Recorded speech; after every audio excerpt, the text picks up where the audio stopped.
Hey, thanks for checking out my video. Today I'm making a Christmas cupcake wreath.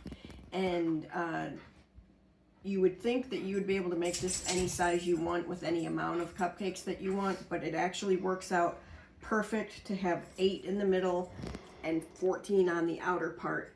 You got to have an even amount, and you can't just decide, oh, I'm gonna use a total of 12 cupcakes. That just doesn't work out. You got to have the right amount. So 8 on the inside, 14 on the outside, and you'll need a 14-inch cake board, which you can get at Walmart, Hobby Lobby, Michael's. You'll need a bow for your wreath. I'm just using one that I made out of fabric. I don't think anybody's going to think it's edible and try to eat it. A lot of people will make an edible one out of fondant, but not everybody likes to work with fondant. I don't especially love it. I have worked with it quite a few times, but I'm just going to use a fabric wreath, and then I'm going to use some M&Ms to make some holly. So that's all we need, and we're going to get started. I went ahead and arranged them. You start out with the 8 cupcakes on the inside, and then you just start stacking the 14 on the outside and pushing everything together as tight as you can, because you don't want to have holes in the wreath. So that's why we're going to go ahead and decorate the cupcakes while it's already in the shape of the wreath. If I were to decorate the cupcakes separately and then try to make them look like the wreath, it wouldn't turn out as good. So what I have is 2 different colors of green. The lighter green is for the wreath, and the darker green is for the leaves for the holly. And you can do darker green than this, but I am just of the opinion that real dark icing is not very appetizing to me. And it can stain your tongue and your teeth when people are eating it. So I'm just not a big fan of super dark green frosting. So I have and another thing you should know about frosting, when you color it, the color deepens over time. So like when I put this icing on, by tomorrow morning after it has set, it'll be a little darker. So anyway, so I've got 2 different colors of green, and I'm gonna go ahead and get started. The tip that I have on here is a star tip, but it's a little bit more of a closed tip. Not totally closed, but it's not one of those wide open star tips. So we're gonna start in the middle, and I'm gonna do like kind of like a rosette, which is you start in the middle and then you just circle around until you get to the edge. And normally when I make cupcakes, I try not to go too far past the edge, because then when you put them in a box, or if you're taking them somewhere, they get real messy. But in this case, we do want to go all the way to the edge so that the wreath looks all connected. So you will notice that it might look like I'm spreading the frosting a little too far over the edge, but I'm doing that purposely so that everything looks as one in the wreath.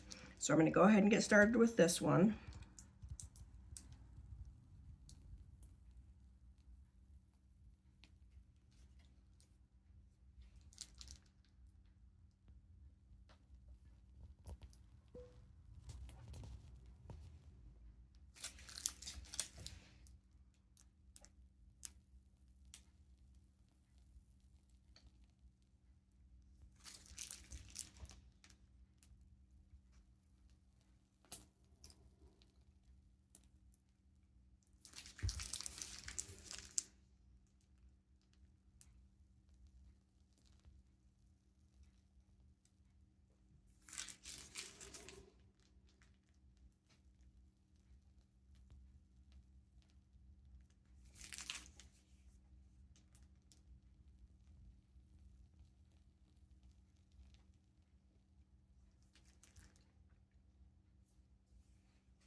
Okay, so I have just enough icing left to fill in these few little spots that look like holes. You just do kind of like a star there.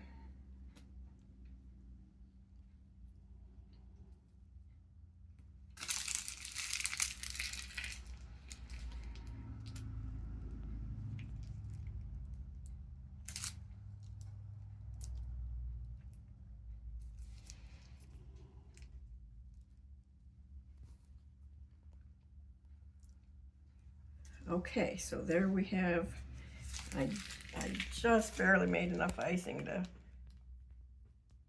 fill this one little hole here. Okay, so now we're going to make our holly and leaves. Keeping in mind that I'm going to put a bow at the top, which is going to, I'll just go ahead and put that in there.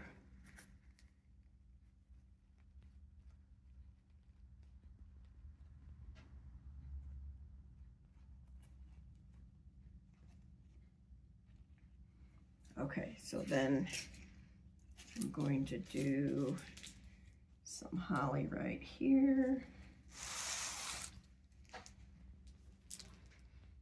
I'm gonna do some leaves.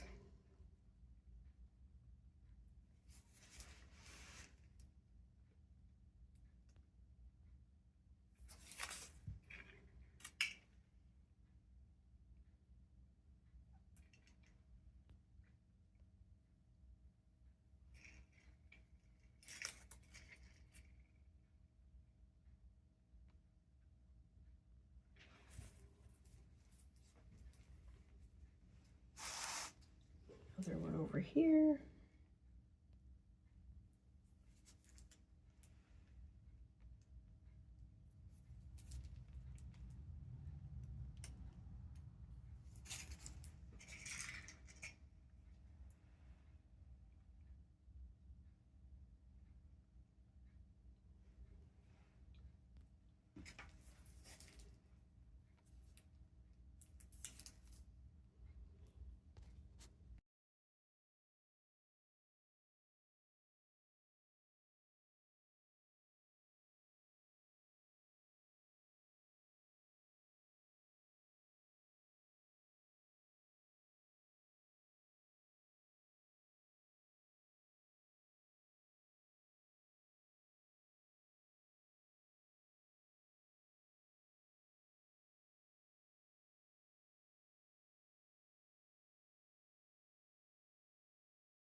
So there we go.